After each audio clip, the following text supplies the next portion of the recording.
Standard flag, standard flag. Now, Yeah. to introduce our speaker and program.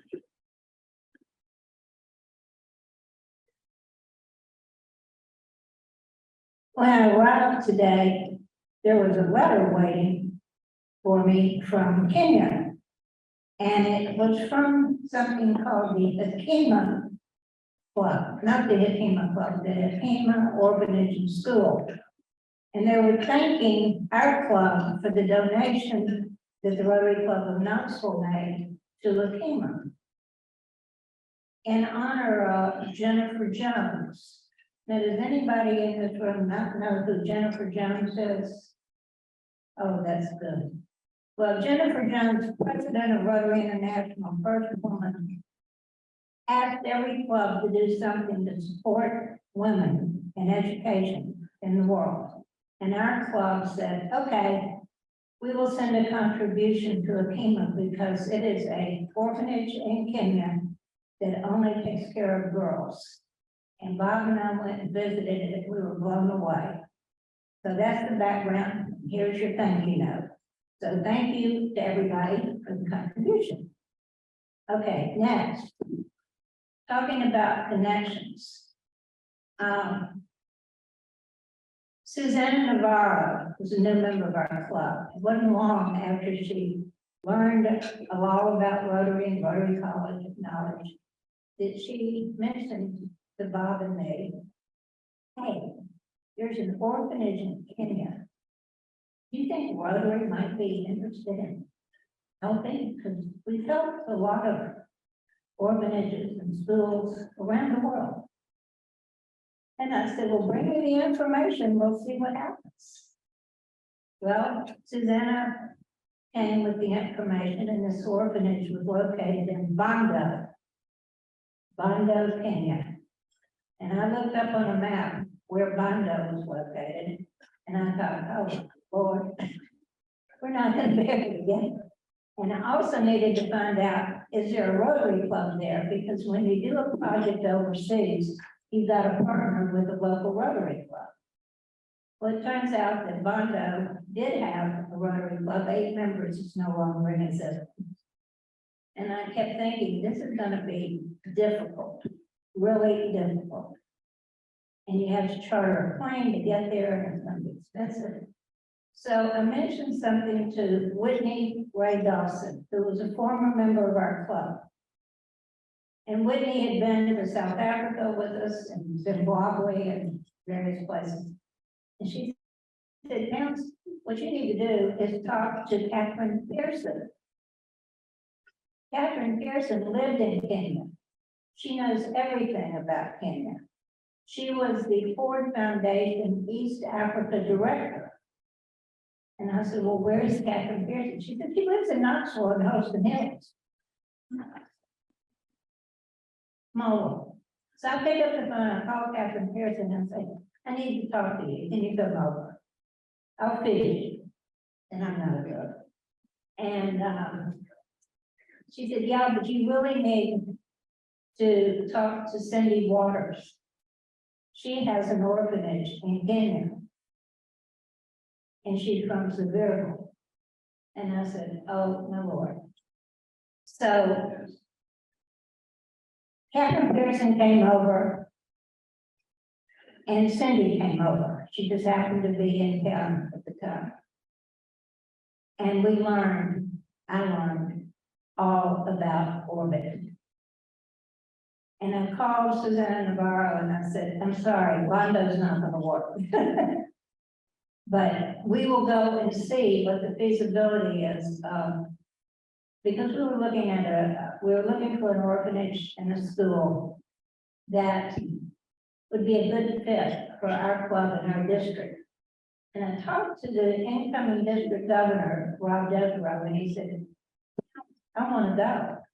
This is a great project for our district. Rob couldn't go. Susanna, who was going to go with us, had a conflict. So Bob and I go on a Kenya Airlines plane to Nairobi. And we get off the plane and we think we've landed in China. I'm not kidding. The Chinese have put so much into Kenya, that when you get off the plane and you go on the interstate or you look at the architecture, you think, am I in China?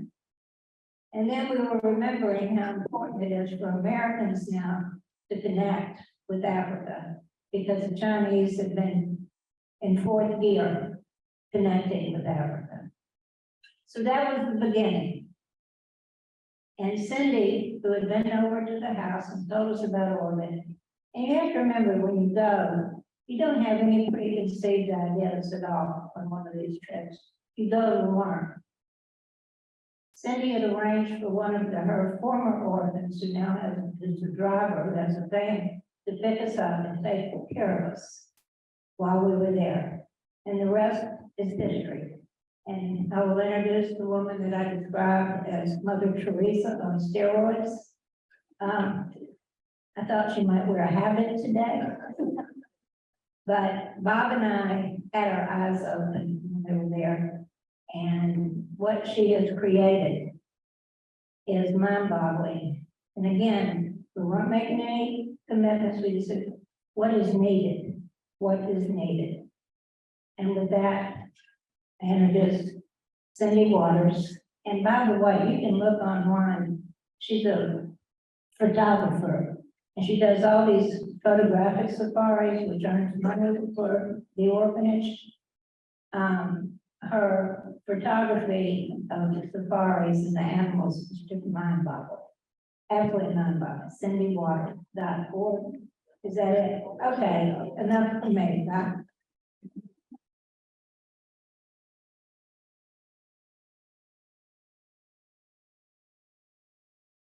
Well, thank you all for having me. I'm gonna get the mic, but I know you can hear me anyway. It'll be quite loud. But I was so excited to be here. I was a photographer at the World's Fair, so I feel at home in this building. Spent a lot of time here, and was here recently in the closing of the anniversary celebration, which we had here. But I'm very, very happy to be here. My daughter Judy is with me, and she was also in Kenya when Bob and Towns were there, and we had an amazing time with them. You know, being from Sevierville, being in Knoxville, and meeting somebody and hanging out with them in Kenya was really exciting. I am from Sevierville. My dad is a Rotarian, John Waters. I've spent a lot of time in Knoxville at PDA, and so Knoxville has been part of their lives forever as Rotary. And I'll tell you a little more about that. The first team I ever took to Kenya was the Sevierville Rotary group. That was back in 1999. But I'm going to start my presentation, and by doing so, tell you that what you're going to see is people, because that's really what the work is about. And I had a spiritual calling to go into ministry, actually into Africa. I had a very clear spiritual calling to Africa during the Rwandan genocide. I was very moved and tried to get into Zaire, work in a camp for children who were left alone dying during the genocide. But I was a photographer and nobody wanted me there and didn't have any way to get there. But eventually that developed into the opportunity to go to Kenya. So the first place I went was Ngong. And most of you remember out of Africa, Robert Redford, Meryl Streep, Karen Blixen, and the movie that was so popular back when we were younger. And I was sitting right there, that place. And I thought, this is beautiful and wonderful, but why am I here? I didn't see people really suffering. I didn't see children. It was quite a wealthy place. It was not exactly what I had imagined. The next week, I was sent to a place called Orbit. And that's where my story really began. Oh,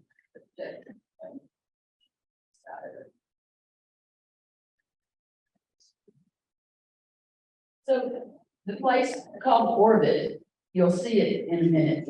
And it was a very dirty, dusty rock quarry up on a mountain that you had to walk through so much dust to get to. You had no idea where you were going. And 14 quarries were on that road. And heavy equipment went up and down it all the time. And there was nothing anywhere that looked like any part of Africa I could ever have imagined. And I was excited because I didn't know why I was there, didn't know what I was going to find. And I think our projector is going up.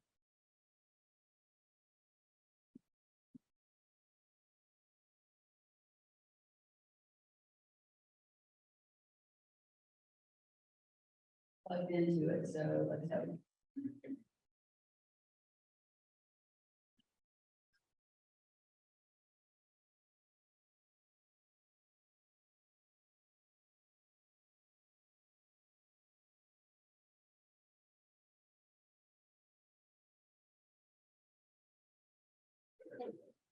So anyway, I found myself in this place called Orbit.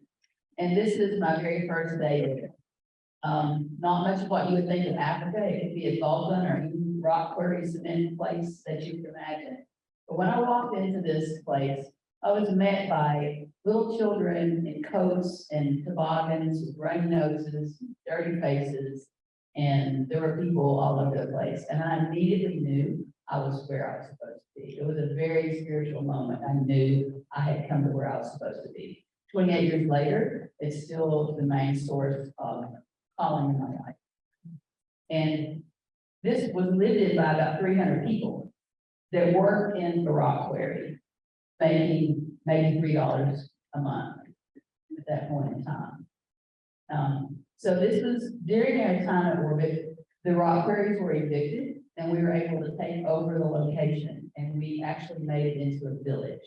Now it's become quite a village. We have many things there, but this boy you see walking is an orphan we raised who now works for us.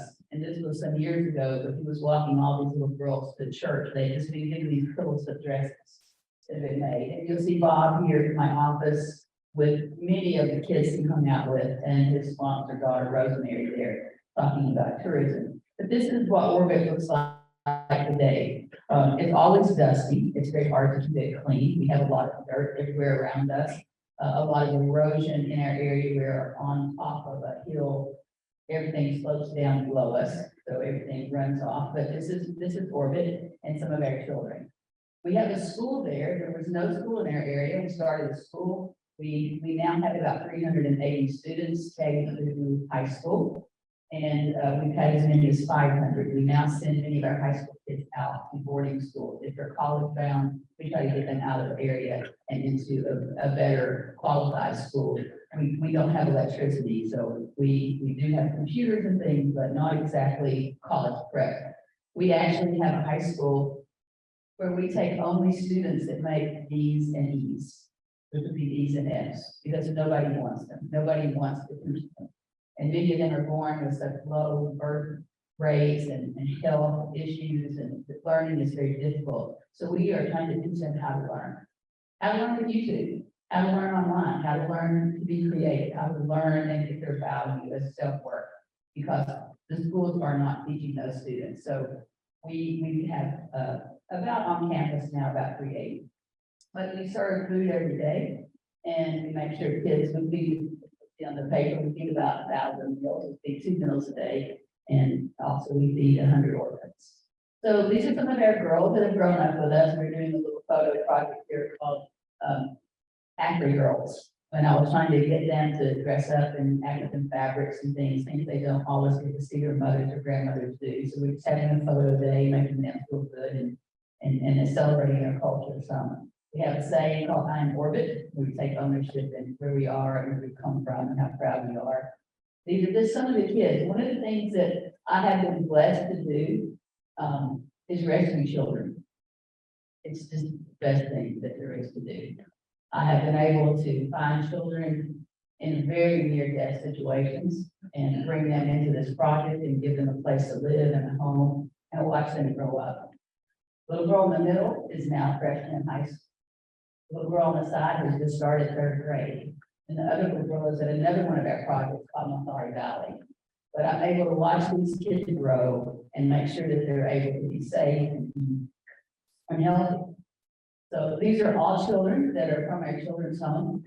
King's Academy got new uniforms last year and has been sending us all of their uniforms, which happen to match our uniforms, which is really been wonderful because they're really good quality and our uniforms are not. So we've been very happy, and our girls have finally gotten to get pants and more stylish skirts. So we were really appreciative when those good things happen.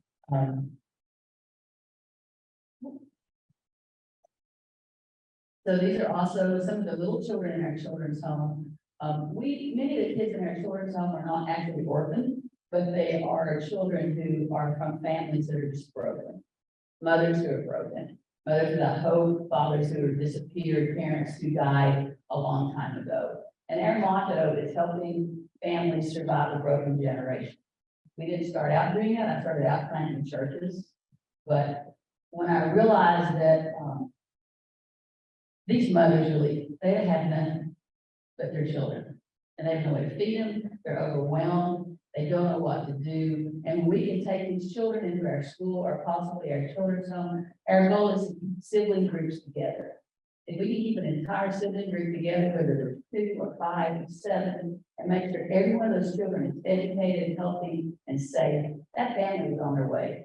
They're going to be just fine. And they are going to pull their parents up or their grandparents up. But if you let one of those siblings go and fall into alcohol abuse or prostitution, the rest of the siblings struggle, always trying to pull that sibling up with them. So we work as hard as we can to get all the siblings and make sure that they're okay. And we have had amazing success, only by the grace of God, because we had really no idea what we were going to be good at when we got there. But anyway, so these are some of our girls from the children's home who are often were in boarding school.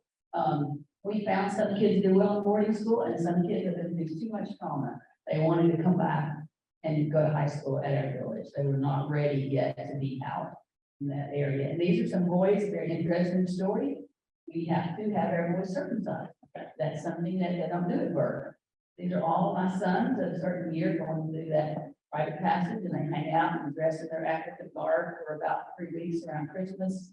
And it's something we try to honor is their rites of passage. These are just favorite pictures of mine of children along the way that have been through the program with us. This little girl, this is a very recent picture of a little girl who was burned and lost her parents in a horrible fire. But she's recovering very well and is an incredibly happy child. So, you know, just giving kids security, getting them safety, having fun. We had fun with our kids. We took dolls to all the girls in our village last year, and we let them come and look at them for about a week and think about which one they wanted to pick out, which one they could have. And it was really, really fun. The boys were very upset because we didn't take them dolls. We did take them dolls the next time, and they were happy. So this is one of our classrooms. We don't do a lot of infrastructure. We work with people. We have a hard time to find the money for infrastructure. It's very difficult to redo a building when you have kids who need food and you have kids who need pillows and mattresses and blankets. It's hard. So we have, you can see the floor is bad. We decided to paint the desk. This is one of our better classrooms. Most of our classrooms are quite horrible, and we are working with one of your groups here to work on getting a grant possibly to do a lot of infrastructure as a project. We're excited about that. We just put in water fountains. Kids had never drunk out of a water fountain before, and it was one of the most exciting days. They just strained themselves all over the push button kind of fountains, and we're now very fond of putting them in anywhere we can. I have a picture of Bob Clinton twice. During 2007, our part of Kenya exploded in violence due to post-election. This is called the Missouri Valley. 600,000 people live here now. It used to be close to 1 million. Many people got burned out and run away. When this election happened and these 300,000 people literally lost homes, we went. I said, this is the refugee camp. This is the camp that was in my original vision. I need to go and work there. We began working there. They're actually making alcohol in this river. This water is what that is used for. This is where we first went, and we saw the people in this camp. So I took our kids, our teenagers in the children's home. I took the people from our church. We began working in this camp, and they became ministers. They became givers and doers and workers. And we worked at this camp, and we now have a large church and another project there. Some of their kids also come to our school and our children's home, and we have started a drug and alcohol program in that village.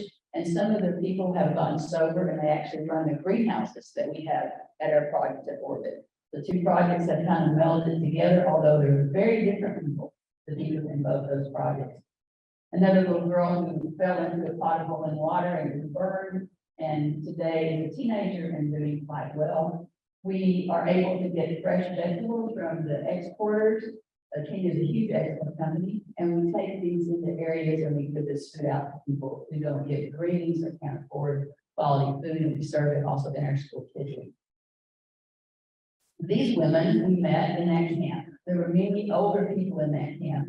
And 10 years later, I went back and said, I want to do a photo essay of the women from the camp and see how they're living. And I was devastated. The government hadn't come through on any of their promises. They were really struggling. Some of them came to our church, but we ended up starting a bag project. We called it Kenyan Basket Weavers. We have 21 women making bags we bring back to the United States and sell. They're amazing quality bags and they sell like crazy. And these women are really artists. So not all of them are involved in it, but all of them are able to benefit from that anyway. So again, here's the last pictures, I believe, from the sorry. But it's just a massive slum and alcohol is everywhere. And we're able to get working with these kids at a young age. And some of these kids, we have probably close to 90 kids who come to our church alone without a parent. And they come every Sunday and we consider them church members. And they have full rights of any adult who comes to the church as well. And they're pretty amazing kids. So we have another project up in an area called Nairobi. I have 3 adopted children, and this is one of my daughter's homes. And we were able to start working in that area, and some of these kids actually come into town and come to our school. But this is one of her grandmothers going for water. Carrying and taking it back. Water is a huge, huge issue in Kenya, even in Nairobi where we are. Having water at the school, having water at our boys' children's home is always a problem. It's a never-ending problem. We recently met women digging down inside of the sand to the bottom of a riverbed, scooping up water at about 1/4 of an inch in a cup because their wells had collapsed. And they were digging down and had the sand walls falling and they were suffocated. Water is a huge problem. These are the people of this area that we work with. This is called Nairobi. Actually my adopted daughter's grandmother here and her family. I use my photography to go in and take photographs of people and pull their families together and document them. I go back and give them prints so that they can have them to pass on for generations to show who their family members are and their pride. And really a great thing I love to do is to photograph the people wherever I go. Again, these are some more of the people in that area. They're the Samburu Maasai people. This woman is known as a shaver. Many rites of passage there are done by shaving the head. So that's what she does. She shaves the head and we kind of rite of passage. And we have a church there. These are the members of our church and also many of my daughter's family members. Very colorfully dressed for the occasion and every occasion. They're very colorful people. So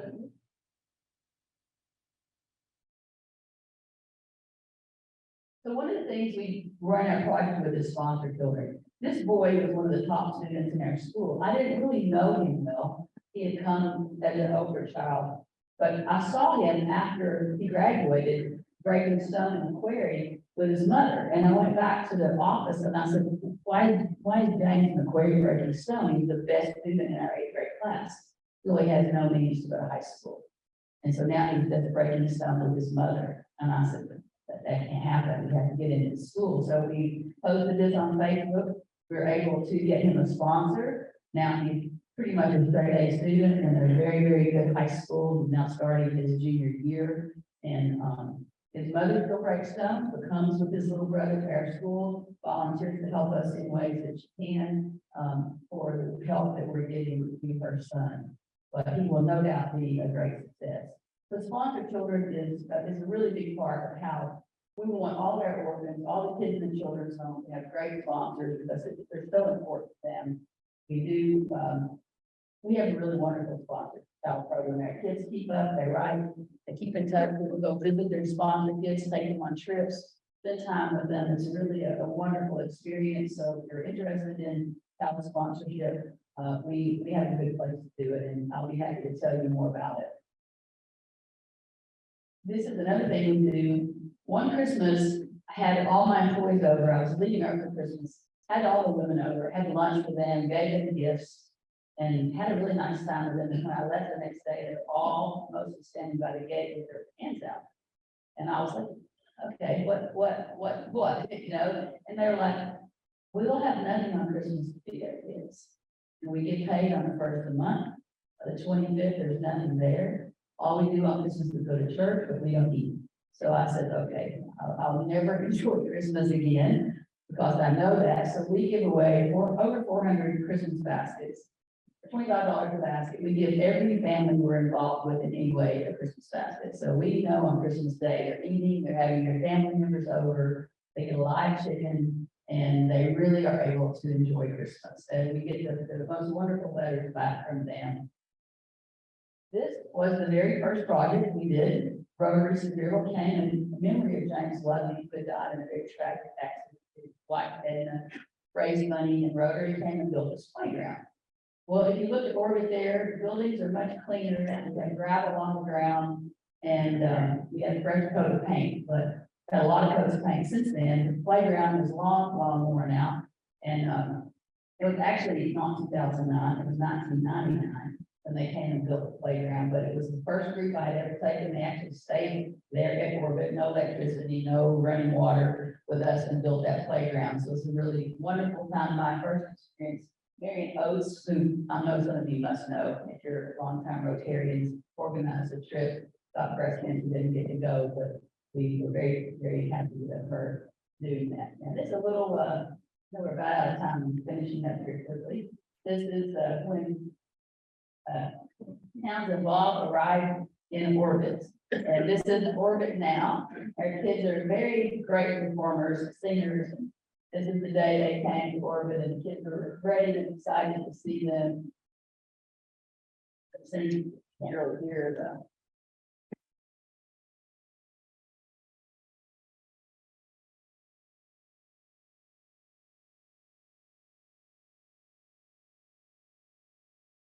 This is our teacher Margaret. She's amazing. She loves every kind of festivity you could ever think of. And she was so happy to be able to entertain Bob and Towns. So we want to go all the way through that. This is my office there. Again, they came and also made a nice donation to us. This is Efren Ann, who's with Parkland's Rotary, and is going to be working with us also in hopefully the near future. And just the kids in general there at Orbit. Orbit's a very colorful, happy, fun place. And again, they love to entertain and sing and dance. I mean, they're so gifted and talented. I'm going to here just a little bit.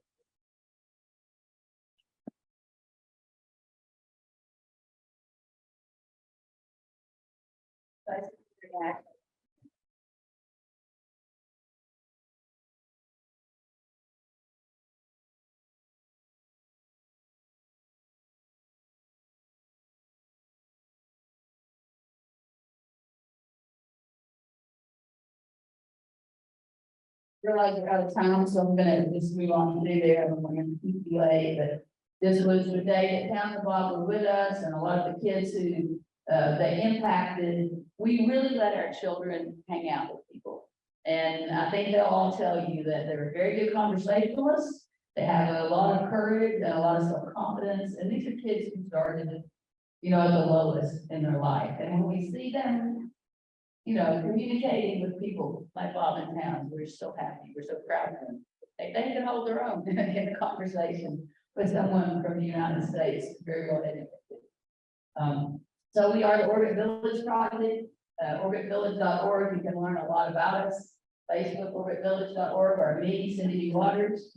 Orbit Village Project, you can find a lot out about us everywhere. And this town mentioned, we take people on safaris. And I just had a workshop, and from the proceeds from that workshop and the donations they made to our village, we bought 28 mattresses, 40 desks and chairs, and 40 textbooks.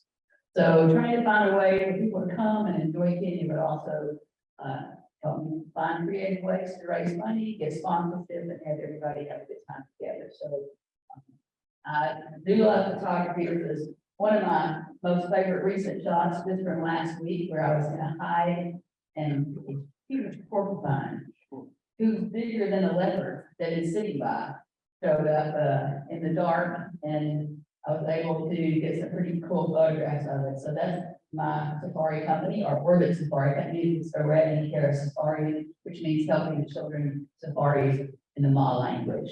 So that's the end of my presentation. I went through a lot pretty quickly, but I'll be happy to talk to you all at any time about what we do. Yes. Your pictures are outstanding. And some of those made the Rotary magazine. No, they have not. But I'll be happy to get that one maybe. Yeah. We have a lot of our. Great. Yeah. Thank you. That's a, And let me tell you, you can go to Kenya for less than you can go to Polly's out, yeah. okay? And you'll have more memory. You know, it's a great place to photograph, but as a photographer, I started out as a photographer in high school, a very serious photographer, and I've always wanted to help kids with photography. And I literally hit a point where I just said, I can't really do this. I have to do more. To get out and behind the camera to work.